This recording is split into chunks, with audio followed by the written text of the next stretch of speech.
तो दोस्तों, जैसा कि बुलेटिन के पहले हिस्से में हमने बात की हरियाणा चुनाव और उसके विश्लेषण की, तो ये तय हो गया कि नायाब सिंह सैनी ही हरियाणा के अगले मुख्यमंत्री होंगे और बीजेपी की लगातार तीसरी जीत है हरियाणा में।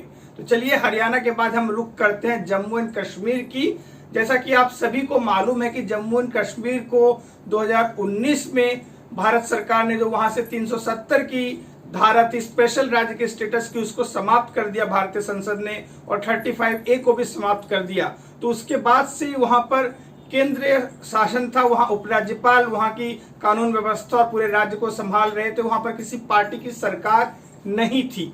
लेकिन सुप्रीम कोर्ट के हस्तक्षेप के बाद और भारत सरकार ने सुप्रीम कोर्ट की बात को मानते हुए और इलेक्शन कमीशन ऑफ इंडिया ने वहां चुनाव कराने का निर्णय लिया, और आज उस चुनाव के मतगणना की तिथि थी, यानी कि 8 अक्टूबर को, जब मतपेटियों से निकले, मतपेटियां मतलब अब वोटिंग मशीन बोलते हैं, सिर्फ जो डाक के द्वारा मत आते हैं उन्हें मतपेटियों में रखा जाता है, बाकी सारे ईवीएम मशीन के द्वारा काउंट किए जाते हैं, तो इसलिए निर्णय फास्ट आता है। तो सुबह तो ऐसा लग रहा था कि थोड़ा सा कांटे की टक्कर है, जैसा कि हरियाणा में भी कांग्रेस और बीजेपी के बीच दिखाई दे रहा था, लेकिन उसके बाद से जब रुख बदला तो ये साफ हो गया कि हालांकि जम्मू में भारतीय जनता पार्टी को 29 सीटें जीतने में कामयाबी मिली, लेकिन घाटी में उसका खाता तक नहीं खुला। और जहां तक बात की जाए नेशनल कॉन्फ्रेंस की, तो नेशनल कॉन्फ्रेंस ने शानदार प्रदर्शन करते हुए खुद अपने दम पर 42 सीटें जीत ली है, जबकि कांग्रेस की अगर 6 सीटों को इसमें जोड़ दे तो 48 हो जाता है, जो कि बहुमत के आंकड़े से आगे है। तो ये प्री पोल अलायंस था, इसलिए कांग्रेस और एनसीपी की सरकार बनना तय है। और फारूक अब्दुल्ला ने यह साफ कर दिया है कि मुख्यमंत्री उमर अब्दुल्ला ही रहेंगे अगले 5 सालों के लिए। यानी कांग्रेस इतनी कम सीटें जीत पाई, क्योंकि पिछले बार कांग्रेस को 12 सीटें मिली थी और इस बार ग्राफ गिरकर 6 पर आकर टिक गया है। तो कहीं ना कहीं कांग्रेस के लिए चिंता का विषय है। वहीं दूसरी ओर अगर हम पीडीपी की बात करें, जो भारतीय जनता पार्टी ने एक नया एक्सपेरिमेंट किया था पीडीपी के साथ जाकर 2014 के चुनावों के बाद जो गठबंधन किया था, ये बेजोड़ बेमेल गठबंधन कहा भी जाता था, क्योंकि पीडीपी हमेशा से कट्टरपंथियों का समर्थन करने वाली पार्टी रही है। महबूबा मुफ्ती मुख्यमंत्री बनी, लेकिन बाद में बीजेपी के रिश्ते खराब होते गए महबूबा मुफ्ती के साथ, और उसके जब पिताजी चीफ मिनिस्टर थे तो हालात थोड़े ठीक थे। उसके बाद जब महबूबा मुफ्ती वहां कार्यभार संभाला तो उसके बाद स्थितियां थोड़ी प्रॉब्लमेटिक होने लगी, तो जिसके बाद भाजपा ने सरकार से समर्थन वापस ले लिया और वहां राष्ट्रपति शासन लागू कर दिया गया। हालांकि ये भाजपा की एक रणनीति का हिस्सा था। जब भाजपा ने आर्टिकल 370 मतलब भारतीय सरकार ने जब आर्टिकल 370 को अगस्त 2019 में हटाया, तो लोगों का गुस्सा कहीं ना कहीं पीडीपी के ऊपर था, घाटी के लोगों का गुस्सा, क्योंकि उसने भाजपा के साथ हाथ मिलाया था सरकार बनाने के लिए।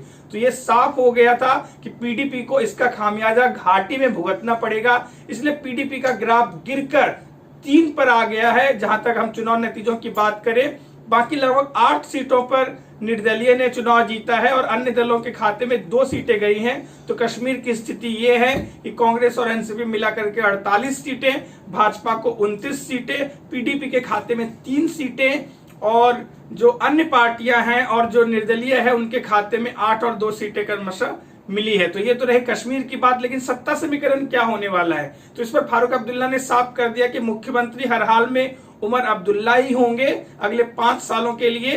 ये बात तो साफ है। मंत्रिमंडल का आकार क्या होगा, सरकार का कार्यक्रम क्या होगा, और कांग्रेस ने सिर्फ 6 सीटें जीती है, तो कांग्रेस को कौन से मंत्रालय मिलते हैं और कितने मंत्री उसके बनते हैं, ये देखने वाली बात होगी। तो कुल मिलाकर के देखा जाए तो कश्मीर घाटी में बीजेपी परफॉर्म नहीं कर पाई हमेशा की तरह। हालांकि उसने कोशिश तो बहुत की, उसने कुछ वोट प्रतिशत अपना बढ़ाया है घाटी में, लेकिन घाटी में हमेशा की तरह इस बार भी बीजेपी अपना खाता नहीं खोल पाई। उन्होंने 16 सीटों पर अपने उम्मीदवारों को उतारा था। हालांकि लोकसभा में बीजेपी ने घाटी से किसी उम्मीदवार को नहीं उतारा था, और जम्मू में तो बीजेपी का पहले से ही दबदबा रहा है। पहले 25 सीटें थी और इस बार 3 सीटें बढ़ गई है जम्मू रीजन की, तो इस पर भाजपा ने 29 सीटों पर जीत दर्ज करके एक विपक्ष की अच्छी भूमिका निभाने वाली पार्टी जम्मू एंड कश्मीर विधानसभा में बन गई है। तो इन सारे राजनीतिक खबरों के बीच आपको मालूम है कि गाजा में भी स्थिति खतरनाक है। इजराइल और हमास के बीच, हिजबुल्लाह के बीच, लेबनान के बीच और ईरान के बीच जो युद्ध चल रहा है, इजराइल वर्सेस ऑल, तो उसका भी खामियाजा कहीं ना कहीं तेल की कीमतों से लेकर के जरूरतमंद चीजों पर के दामों पर भी पड़ने लगा है और हम और आप भी कहीं ना कहीं इस युद्ध की वजह से इसकी मार का शिकार हो रहे हैं। तो हम उम्मीद करेंगे कि जल्दी ही शांति बहाली हो वेस्ट बैंक में और इसका नतीजा निकले। वह रूस और यूक्रेन के बीच में युद्ध जारी है, हम उम्मीद करते हैं कि उसका निष्कर्ष भी जल्दी निकलेगा। चाहे भारत पहल करे, कोई और पहल करे, लेकिन युद्ध का हमेशा अंत शांति से ही होता है। ये बात दुनिया को और हम सबको समझनी होगी। और नवरात्रि का त्योहार चल रहा है, आज छठा दिन था माँ दुर्गा की पूजा का। आज हम सब ने पूजा की, अर्चना की और भगवान से मांगा, भगवान दुर्गा माँ दुर्गा से मांगा कि सबके जीवन में शांति हो, खुशहाली हो। तो इसी के साथ हम उम्मीद करेंगे कि आपको हमारा ये न्यूज बुलेटिन एनालिसिस पसंद आया रहेगा। तब तक के लिए आप सबको शुभ रात्रि, शब बखैर, जय हिंद।